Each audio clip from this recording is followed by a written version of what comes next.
This is Optimal Relationships Daily, episode 1519, How to Find the Perfect Man or Woman, by Marc Chernoff of marcandangel.com. Hello, everybody, and welcome to ORD. I'm your host and narrator, Greg Audino, feeling very privileged to have your attention today, especially over the weekend when I know there are all kinds of fun things you could be doing with your time. But I promise today's post is time well spent. We're going to be hearing from Marc Chernoff of one of our listener favorites, Marc and Angel.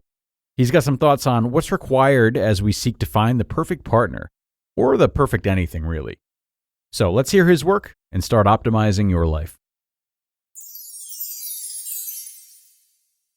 How to Find the Perfect Man or Woman, by Marc Chernoff of marcandangel.com. This morning, over coffee, one of my good friends spilled her guts to me about all of her failed attempts to find the perfect man. Although her story is about her unique personal experiences, I couldn't help but feel like I'd heard the same story told by others in completely different circumstances 100 times before. It's a heartbreaking tale about the endless quest for perfection that so many of us are on. The perfect woman. Once upon a time, an intelligent, attractive, self-sufficient woman in her mid-30s decided that she wanted to settle down and find a husband. So she journeyed out into the world to search for the perfect man. She met him in New York City, at a bar in a fancy hotel lobby. He was handsome and well-spoken. In fact, she had a hard time keeping her eyes off of him. He intrigued her. It was the curves of his cheekbones, the confidence in his voice, and the comfort of his warm, steady hands. But after only a short time, she broke things off. We just didn't share the same religious views, she said. So she continued on her journey. She met him again in Austin a few months later. This time, he was an entrepreneur who owned a small, successful record label that assisted local musicians with booking gigs and promoting their music. And she learned during an unforgettable night that not only did they share the same religious views, but he could also make her laugh for hours on end. But I just wasn't that physically attracted to him, she said. So she continued on her journey. She met him again in Miami at a beachside cafe. He was a sports medicine doctor for the Miami Dolphins, but he easily could have been an underwear model for Calvin Klein. For a little while, she was certain he was the one, and all of her friends loved him too. He's the perfect catch, they told her. But we didn't hang in the same social circles, and his high-profile job consumed way too much of his time and attention, she said. So she cut things off and continued on her journey. Finally, at a corporate business conference in San Diego, she met the perfect man. He possessed every quality she had been searching for. Intelligent, handsome, spiritual, similar social circles, and a strong emotional and physical connection. Absolutely perfect. She was ready to spend the rest of her life with him. But, unfortunately, he was looking for the perfect woman, she said. Everything we've ever hoped for. As human beings, we often chase hypothetical, static states of perfection. We do so when we're searching for the perfect house, job, friend, or lover. The problem, of course, is that perfection doesn't exist in a static state. Because life is a continual journey, constantly evolving and changing, what's here today is not exactly the same tomorrow. That perfect house, job, friend, or lover will eventually fade into a state of imperfection. Thus, the closest we can get to perfection is the experience itself, the snapshot of a single moment or vision held forever in our minds, never evolving, never growing. And that's not really what we want. We want something real. And when it's real, it won't ever be perfect.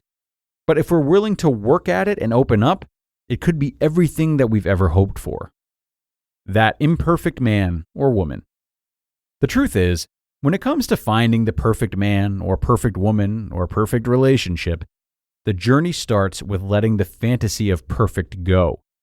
In the real world, you don't love and appreciate someone because they're perfect. You love and appreciate them in spite of the fact that they are not.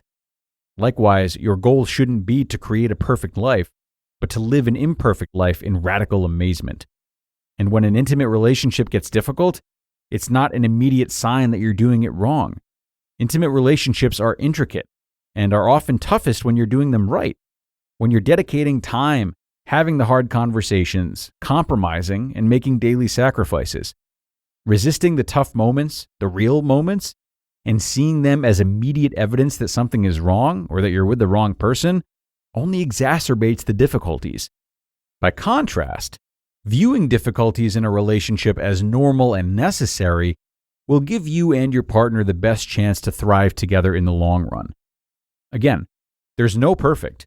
To say that one waits a lifetime for their perfect soulmate to come around is an absolute paradox.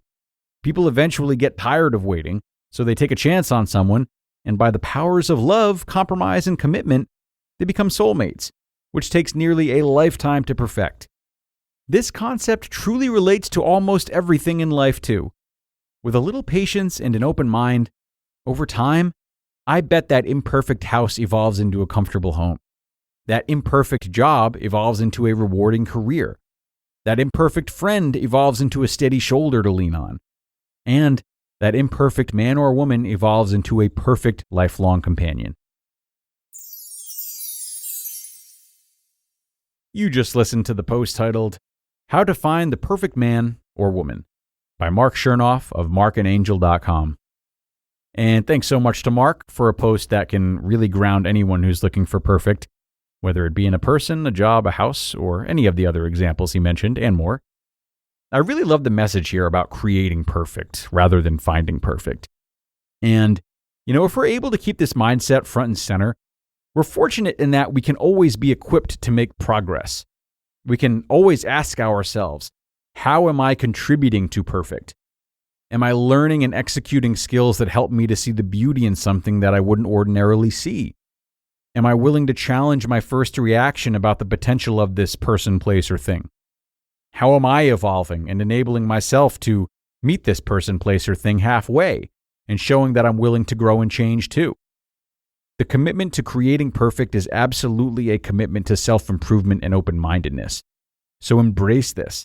Don't expect all the work to be done on the other side of the table.